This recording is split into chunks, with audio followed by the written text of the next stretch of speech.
నిన్న ఏం మాట్లాడుతున్నారు పొన్నం ప్రభాకర్ గారు? మేమందరం పోయి ధర్నా చేస్తామన్నారు. ఇదివరకు కూడా పోయి చేసిరు కదా, ఏమైంది ఆ ధర్నాతోని? మీరు చేసిన మీ ధర్నాకు మీ నాయకుడు రాహుల్ గాంధీ మిమ్మల్ని పట్టించుకోలేదు, మీ ధర్నాకు ఆయన ఆనాడే రాలేదు. రేపు మళ్ళీ పోయి ధర్నా చేస్తామంటున్నారు. ఓకే, సంతోషం, మంచిది. ఇక్కడ చెప్పేది ఢిల్లీలో చెప్తారు, చేయండి.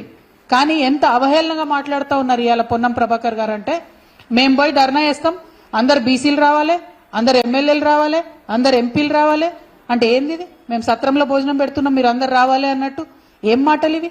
మీకు సీరియస్నెస్ ఉందా? అసలు బీసీపీలు సాధన చేయాలని ఉందా లేదా? ఉంటే బాజాప్తా ప్రభుత్వ పరంగా అఫీషియల్ గా ప్రోగ్రాం పెట్టండి, అఖిల పక్షాన్ని ఇన్వైట్ చేయండి, లెటర్స్ రాయండి ముఖ్యమంత్రి గారి తరఫు నుంచి, మర్యాద పాటించండి, పద్ధతి పాటించండి. ఎట్లా అయితే తెలంగాణ విషయంలో మొత్తం అందరం కూడా 50 మందిని పార్టీలకు అతీతంగా ముందుకెళ్లి కొట్లాడినామో, బీసీపీలు సాధించాలంటే కూడా అన్ని పార్టీలకు సంబంధించిన అందరినీ ఇన్వైట్ చేయండి, చేసి ఢిల్లీకి తీసుకొని వెళ్ళండి. ఏకపక్షంగా మీరు ఎటుపడితట్టు మాట్లాడతాం, మీరు రావాలి, అందరు రావాలి అంటే ఇది అవతలి వాళ్ళ మీద నెపం నెట్టేటటువంటి ప్రయత్నం తప్పితే సీరియస్నెస్, చిత్తశుద్ధి కనపడతలేదు.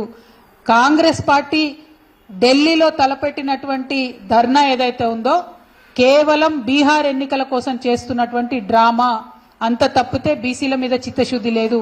మీకు చిత్తశుద్ధి ఉంటే, ధైర్యం ఉంటే కేసు ఎందుకు వేస్తలేరు? రాష్ట్రపతి గారి మీద ఇమీడియట్ గా కేసు వేయండి. సుప్రీంకోర్టులో ప్రెసిడెన్స్ ఉంది, తక్షణమే ఆర్డర్ వస్తుంది. చేయాల్సిన పని వదిలిపెట్టి రాజకీయంగా కేవలం దీన్ని సాగదీసేటటువంటి ప్రయత్నం చేస్తున్నారు.